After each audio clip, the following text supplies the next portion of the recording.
teman-teman semuanya, perkenalkan nama saya Johnson Samuel Halim, dan sekarang saya berada di kelas 7F di SMP Al-Azhar Mandiri Palu.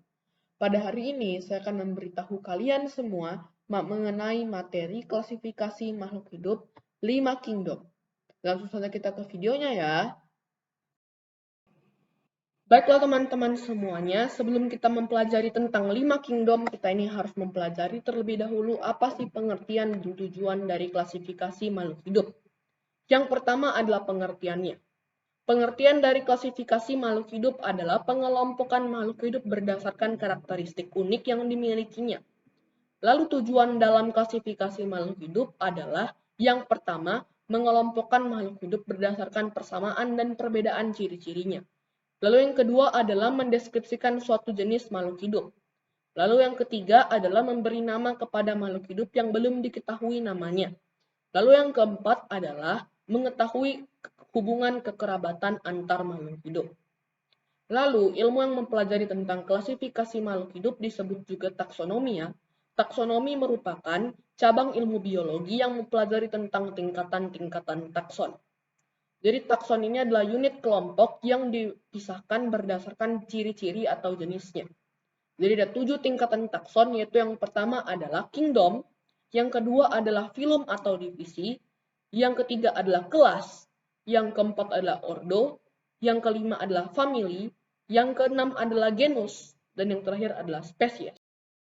Baiklah teman-teman semuanya, sebelum kita mempelajari lebih lanjut lagi mengenai sistem 5 kingdom, sebenarnya masih ada banyak sekali lagi sistem klasifikasi loh, yaitu contohnya adalah 2 kingdom, 3 kingdom, 4 kingdom, 5 kingdom, dan 6 kingdom. Tetapi yang akan kita pelajari sekarang adalah sistem klasifikasi 5 kingdom yang dikembangkan oleh Robert H. Whittaker.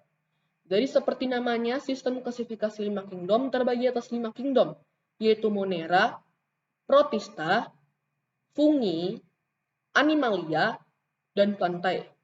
Yang pertama yang akan kita pelajari Monera ya. Baiklah teman-teman semuanya, jadi kingdom yang pertama adalah kingdom Monera. Kingdom Monera memiliki ciri umum yaitu prokaryotik atau tidak memiliki membran inti sel. Tetapi, kingdom Monera terbagi atas 2 jenis, yaitu yang pertama adalah Archaebacteria dan yang kedua adalah Eubacteria. Archaebacteria memiliki ciri-ciri dinding selnya tidak tersusun atas peptidoglycan. Lalu habitatnya di tempat yang ekstrim. Lalu juga contohnya adalah Halobacterium dan Methanobacterium. Lalu yang kedua adalah Eubacteria. Memiliki ciri-ciri dinding selnya tersusun atas peptidoglycan. Contohnya adalah E. coli, Bacillus anthracis, dan Clostridium tetani. Baiklah teman-teman, untuk kingdom yang kedua adalah kingdom Protista. Kingdom Protista memiliki ciri-ciri uniselular dan multiselular. Uniselular berarti bersel tunggal, dan multiselular berarti bersel banyak.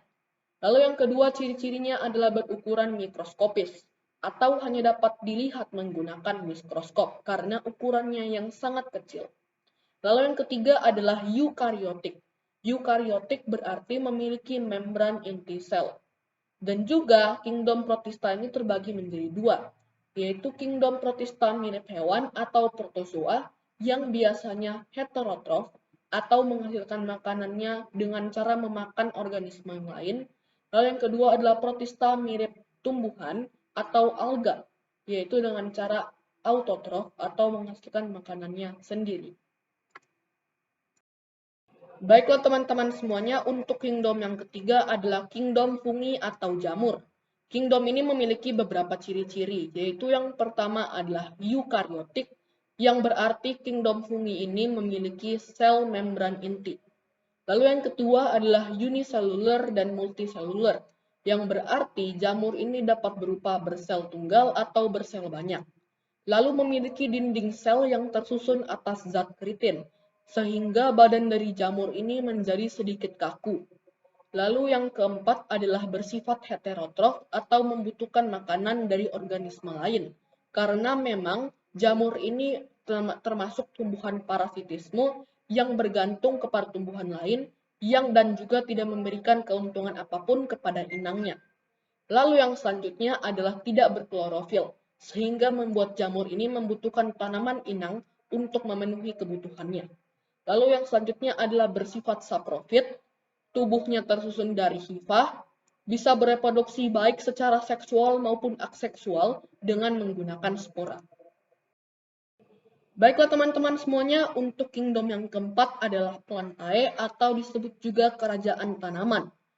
Kingdom ini memiliki beberapa ciri-ciri, yaitu yang pertama adalah eukaryotik atau memiliki membran inti sel, yang kedua adalah autotrof atau dapat menghasilkan makanan sendiri, yang ketiga adalah multiselular atau memiliki banyak sel, lalu yang terakhir adalah memiliki jaringan-jaringan yang sudah berkembang dengan baik. Baiklah teman-teman semuanya, untuk kingdom yang terakhir adalah kingdom Animalia. Kingdom ini memiliki beberapa ciri-ciri, yaitu yang pertama adalah eukaryotik atau memiliki membran inti sel, yang kedua adalah terdiri dari banyak sel atau disebut juga multiselular, yang ketiga adalah memperoleh makanan dari lingkungannya atau disebut juga heterotrof, lalu yang keempat adalah pada umumnya dapat bergerak secara aktif dan berpindah tempat. Lalu, kingdom Animalia terbagi atas dua jenis, yaitu yang pertama adalah Avertebrata dan yang kedua adalah Vertebrata. Avertebrata adalah kelompok hewan yang tidak memiliki tulang belakang, sementara Vertebrata merupakan kelompok hewan yang memiliki tulang belakang. Baiklah teman-teman semuanya, itu adalah sistem klasifikasi 5 kingdom dari saya. Jika kalian suka video ini, jangan lupa tinggalkan like, komen, dan share ke teman-teman kalian yang lainnya. Sekian dari saya dan terima kasih. Sampai jumpa lagi. Bye!